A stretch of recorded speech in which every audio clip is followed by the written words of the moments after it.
Well, it has certain characteristics of a religion in that there's a great amount of faith that the climate modelers have the right answer.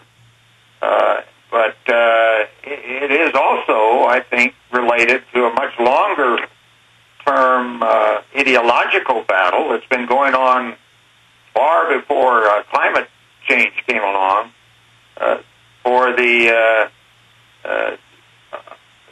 It's an ideological battle of those that believe that you should maximize human liberty under certain guidelines, such as our Constitution, and those who feel that you should give up human liberty for a variety of their particular ideological reasons. Well, I agree with you, Dr. Schmitt. We're about to break. We'll come back and get into some other issues as well, like healthcare with you. Then, of course, get into the moon itself and what it's like to be an astronaut who's been off the planet. I guess you're amongst people who've been the farthest away from the Earth of anybody else in the world. I know your mission was supposedly there the longest, right? If I'm not quoting that wrong. There's a guy. Ladies and gentlemen, I was having an amazing conversation just now with Dr. Schmitt, Apollo astronaut. We're going to get into all the space stuff in the next segment. And I brought up to him Eco-Science, Population, Resources, and Environment by John P. Holdren, the White House science czar, the guy that wants global warming taxes and to terraform the Earth with particula to save us. I mean, this is wild stuff. I mean, here's the Wall Street Journal saying they want to chemtrail us. I mean, it's just, it's crazy. Sir, we were talking during the break. What do you liken this to? This saying drug the water supply, sterilize the men and women. He says in this book, take all the children at birth and raise them in communal commune buildings, like communist China tried, but it failed. You say you're aware of some of this. They admit in this book they want to use global warming taxes as a cover for their communism. Well, I think that there are individuals, Holdren apparently among them, who, and in a very large number, who have taken the environment, shall we say, captured the environmental movement and turned it into what previously was considered a communist movement. And that's just something that people of common sense are going to have to continue to counter and wake up enough so that they take control of their government again. It certainly is extremely important that the United States maintain itself as the beacon of liberty on this planet. There are all sorts of issues, space is included in that, where if we are not taking a leadership role in preserving liberty, then it will disappear. Because other nations have so far tolerated a continued attack on liberty that has been going on now, certainly since the turn of this century.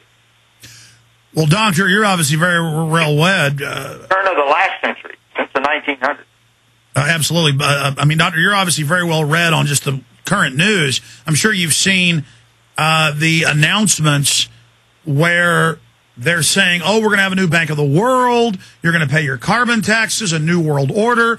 Al Gore called for a world government 2 weeks ago to, quote, administer the environmental movement. I mean, clearly that's what Holdren says. He says a planetary government to micromanage and reduce our numbers by at least 80%. What is your view on that? And when you were in government as a U.S. Senator, did you ever hear any talk like this, or is this starting to gain steam now? I think it has been gaining steam. You saw a little of it in my time in the Senate back in the late 70s and early 80s. Partisanship was beginning to really raise its ugly head more extensively than ever, at least in modern times.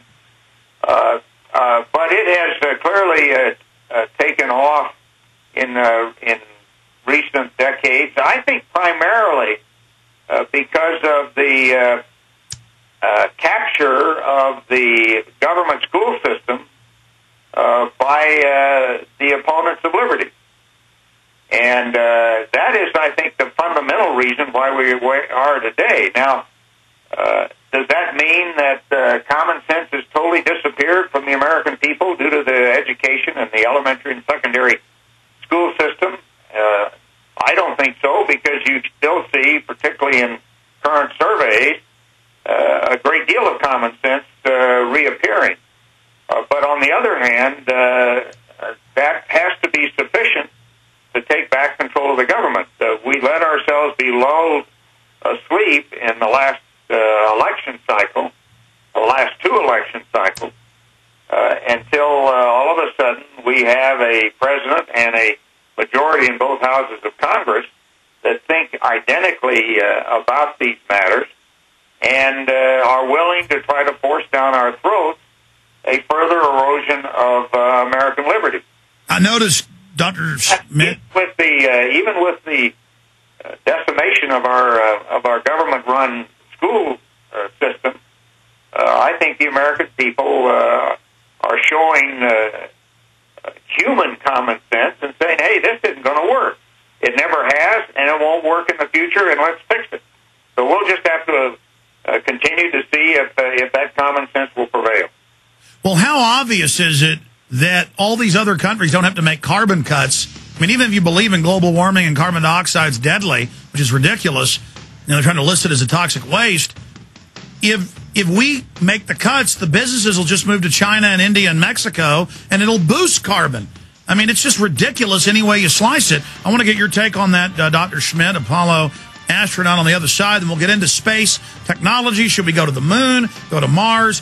What's next? Why haven't we gone back in 40 years? Stay with us.